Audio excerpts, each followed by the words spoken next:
Typical record deal is structured something like this. The record label gives in advance, say $250,000 to the artist to record an album. The artist then records the album. Suppose that the album sells 500,000 copies at $10 each, yielding $5 million. The record label then takes their cut out of the $5 million, typically 85% of the total sales, leaving the artist with $750,000.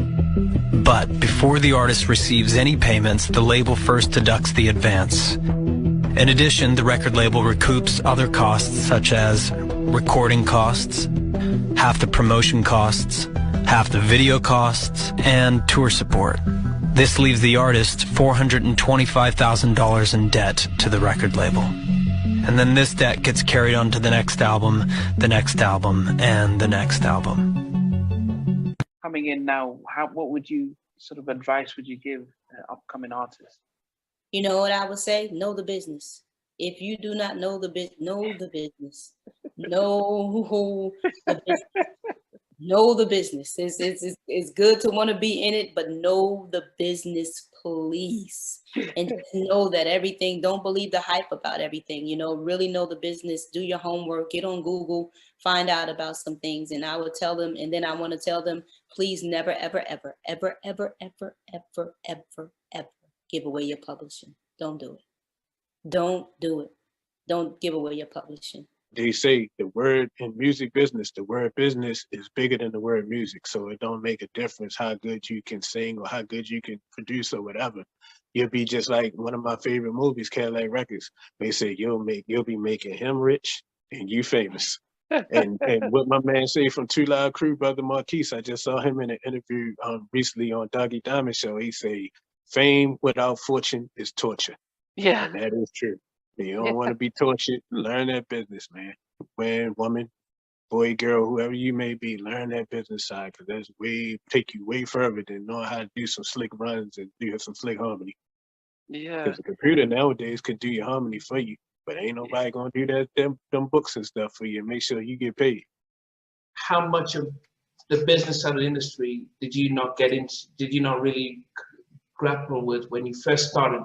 That after a while you realize, wow, it's not as fun as I actually thought it would be.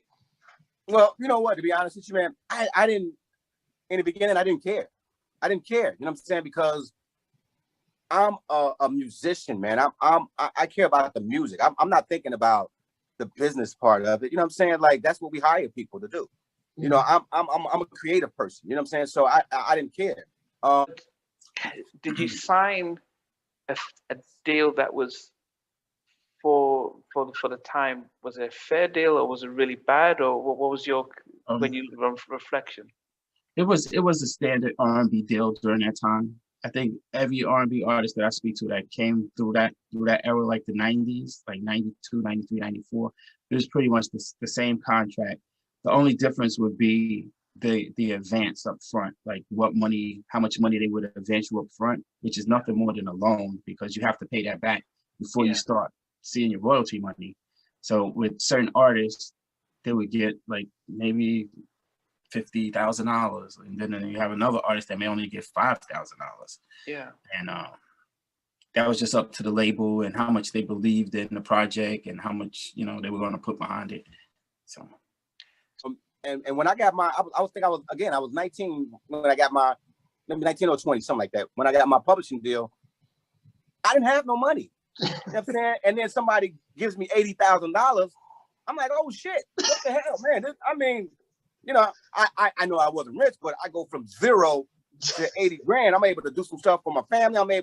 Not much, but I'm able to do something. So I didn't think about those things. Those things didn't come later on.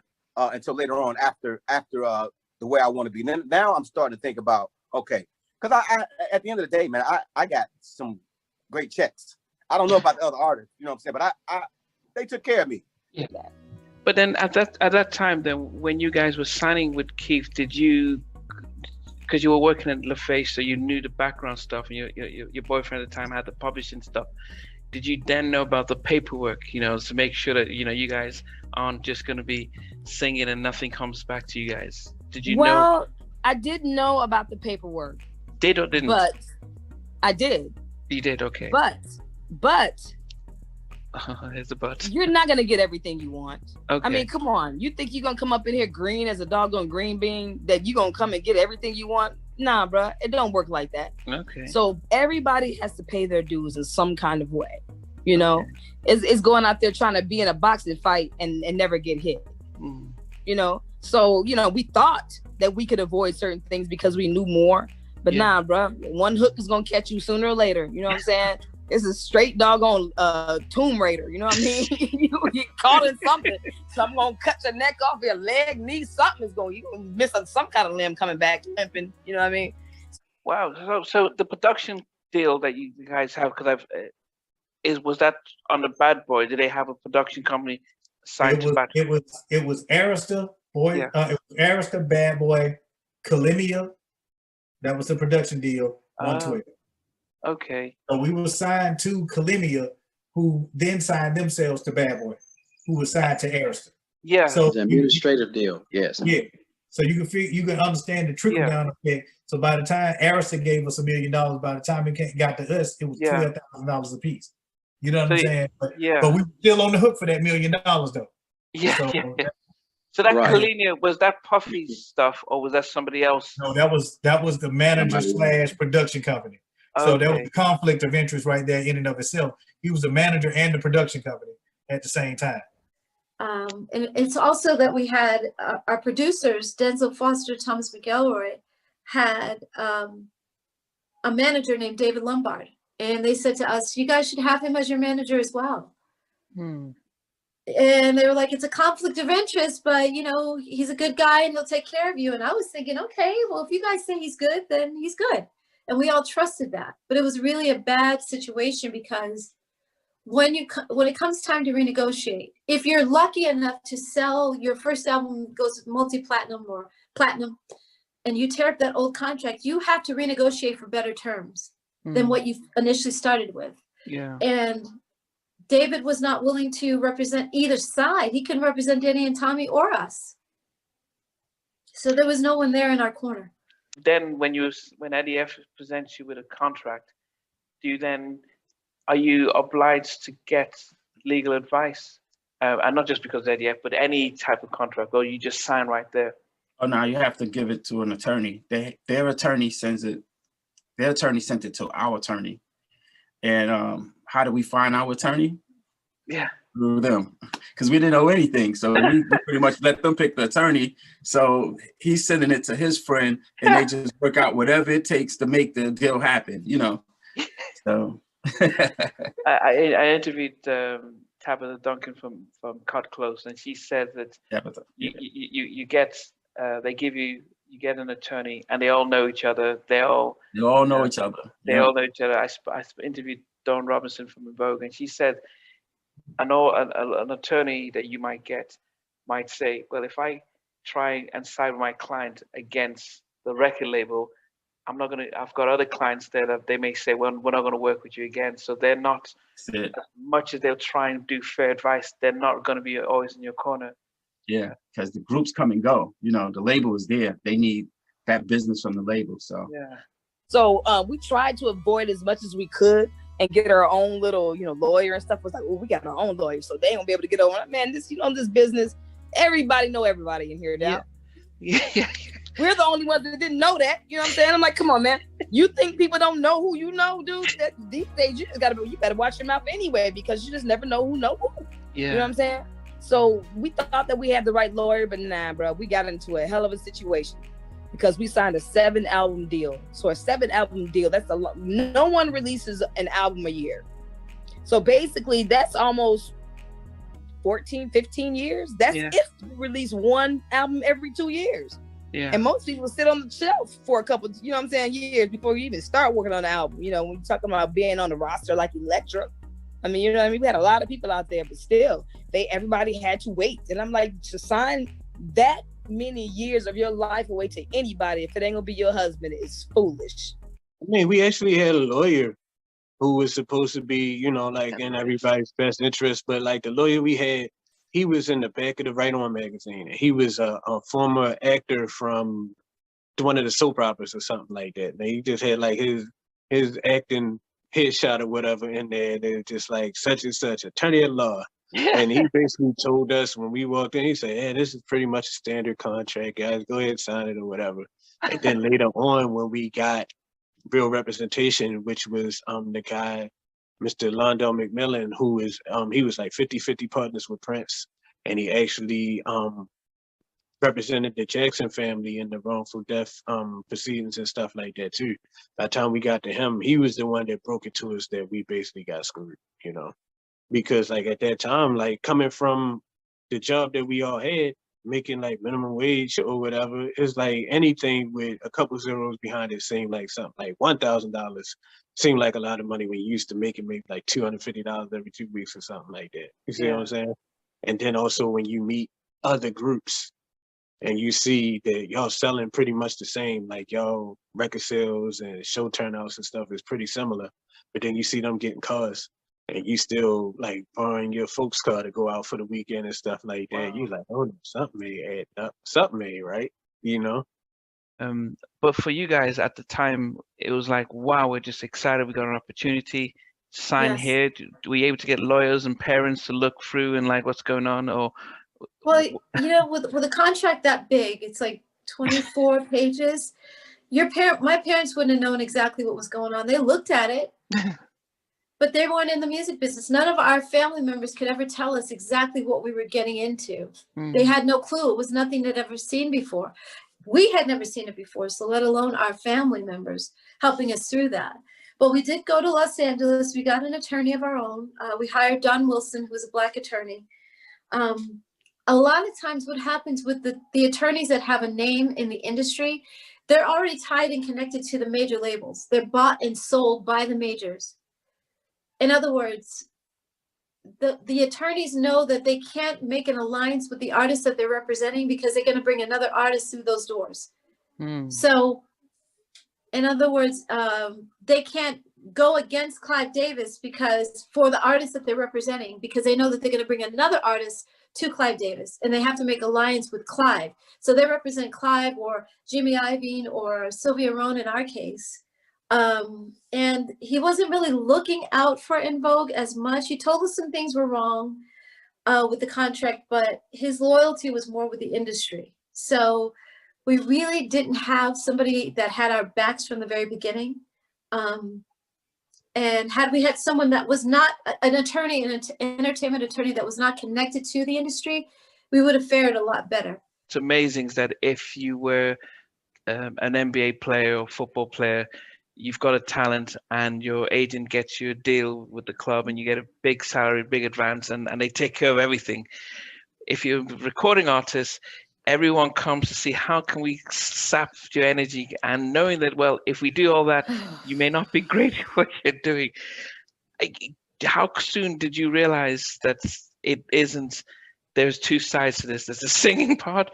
Well, let's go back, because you hit a couple of things, okay? And the one thing I say, the same thing that you say, is when you're when you're a sports person or whatever. Now, to me, it's different when you are given a whole bunch of money, and if you choose to go and buy 80 houses and cars, and that's on you, right? That's on you. It's sad because there are a lot of athletes who may not have money after getting those major big deals, but 90% of Black artists, because I can only speak for myself, you're not given nowhere near that kind of money, nowhere near that kind of a public.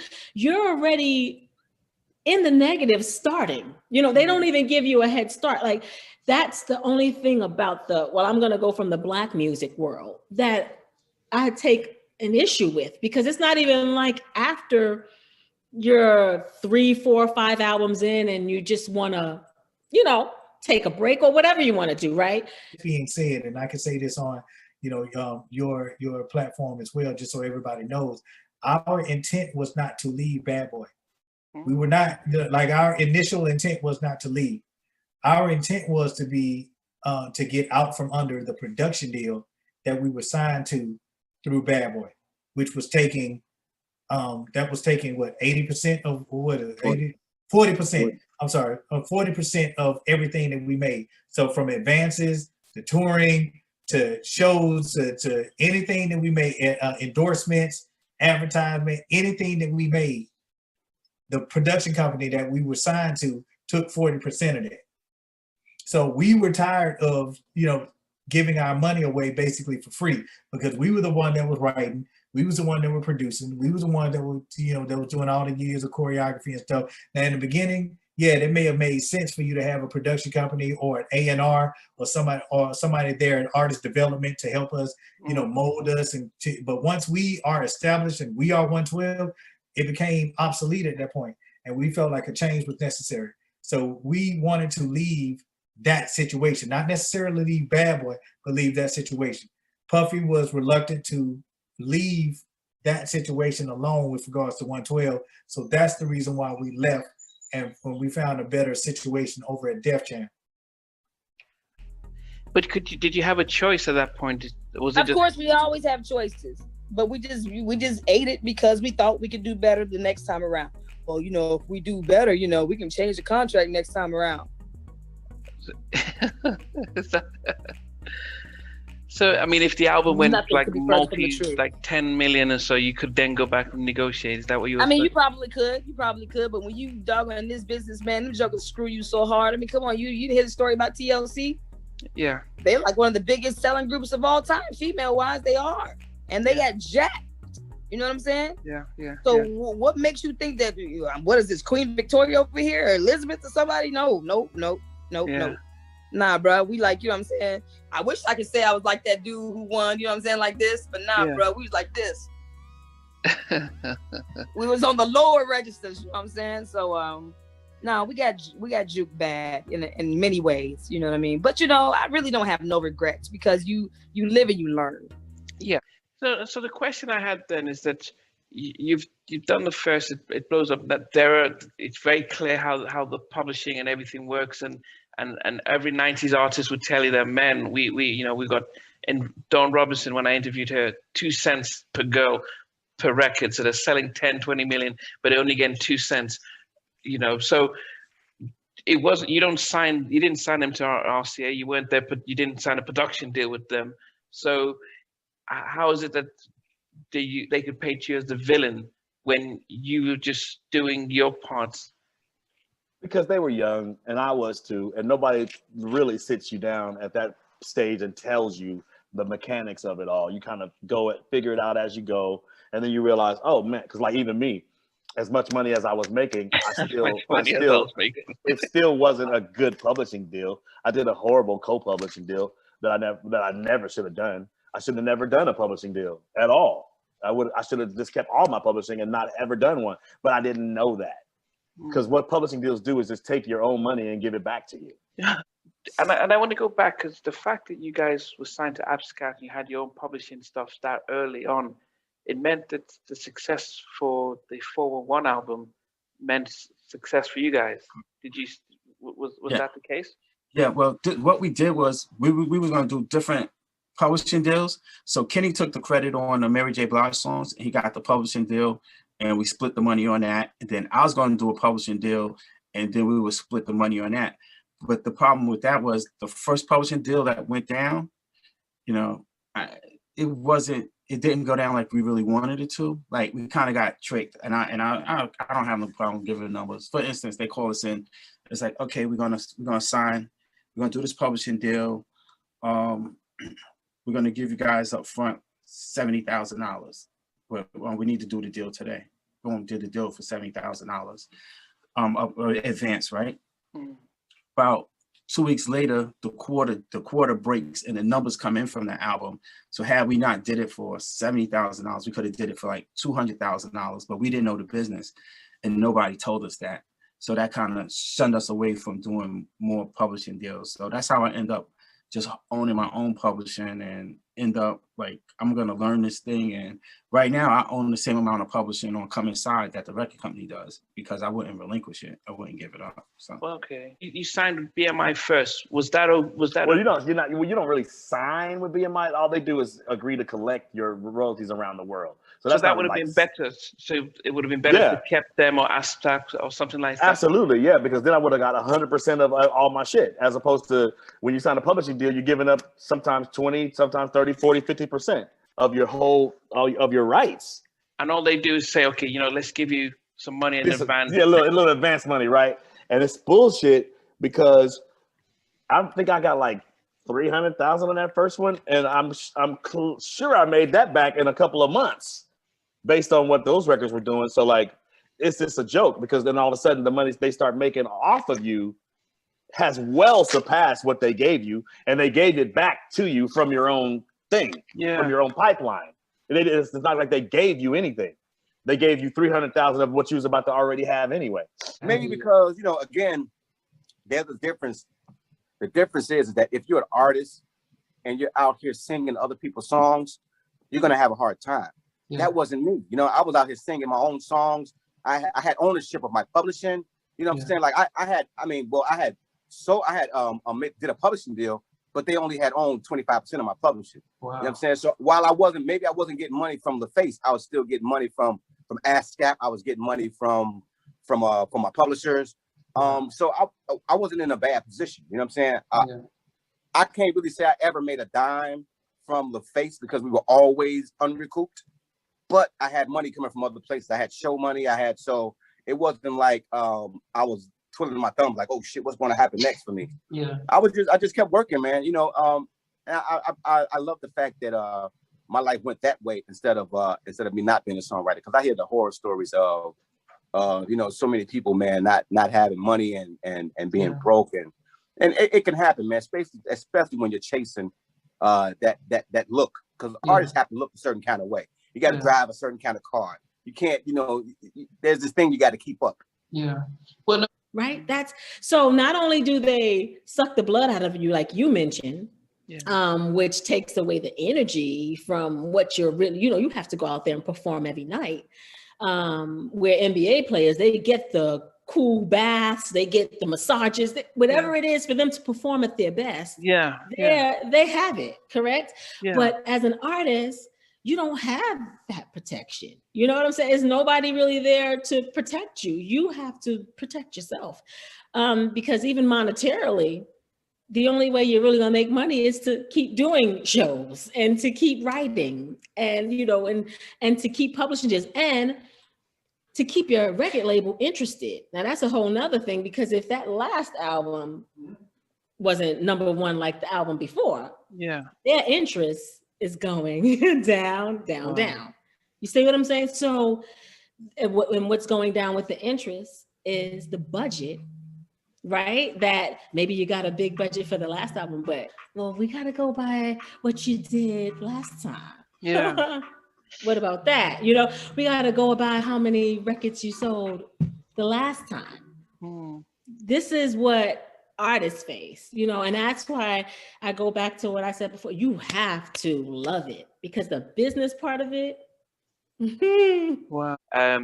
Did you, when you saw how Def Jam worked, being a massive label as it was, did you then think, wow, this is still better than the situation we had before? Or did you think, oh man, if we were back at Bad Boy, we probably would have gone those singles out and stuff? Financially, it was a better situation. You know what I mean? Definitely better. Never would have made that money. No, we'd have never made that money. At Bad Boy, we would have never made that kind of money. You know what I'm saying? That we made at Def Jam. We ran into Nathan and Sean from Boyz II Men. And of course, like we looked up to Jodeci, like Jodeci is like greatest of all time in our book. And then like Boyz II Men is right there too. It's like almost like Mount Rushmore, but just like, so it's like to see some guys from our favorite group, we just like, wow, we in awe. But at the same time, we don't want to come across looking like some male groupies or whatever. So we ain't gonna ask nothing personal.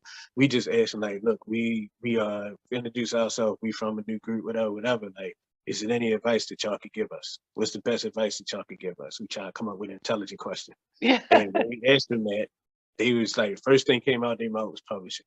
and all that stuff. And we was like, don't ever sign away your publisher. Don't ever do this. And me and him just looked at each other like, damn it, we just did that. Yes. All the stuff he's saying don't do is what we just did like a couple weeks ago. So what is the, because it's what is the benefit of signing a publishing deal, unless in some cases where you're almost forced to sign it because you're signing a record deal? But if you had the opportunity, why do people go and sign publishing deals? Because they want that right now money, as opposed to here's how it goes. When Wike started blowing up on the charts and was like, oh my God, it's a gold single. Oh my God, it's about to go platinum, and then it went platinum. That's when they start swarming like vultures. All the publishers start swarming. We got one, and they swoop in and they entice you with a number because you ain't seen that money yet. You haven't seen the paper yet. You haven't seen it yet. They come in before you see the paper. That's the key. You haven't seen a dime of it yet. You got some production money. Yeah, you got paid whatever your fee was to produce it. That's 40, 50, 20, 30, whatever grand. But you ain't seen 400,000 at one time, and they know that, especially when you're young Black people who have lived lives of poverty usually. Yeah. So you come in swooping in with a check talking about 400,000. That sounds pretty cool. And you want to buy that house, and you want to buy that car. So that's how they get you. But the truth of the matter is, if you don't do that, not only do you get the 400,000 they're dangling in front of you like a carrot, but you get everything else that's coming. But if you sign it, they give you that 400,000, and then you make $1 million. Then they get to hold that and give you the 400,000, and now they got the $1 million based on everything else you're doing. So that you just gave your money away, and now you got to fight to get it back.